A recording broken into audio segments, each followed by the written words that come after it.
González ya está en el escenario y te lo traemos en exclusiva para Con Buena Onda.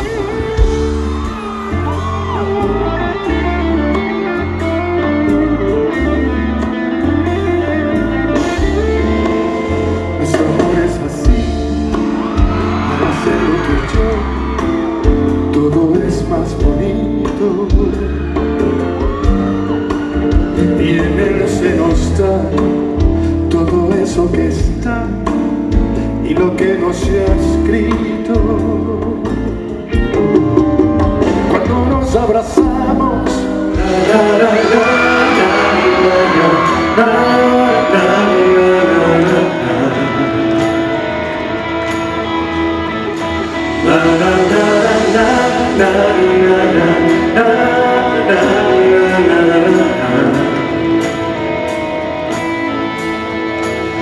como duele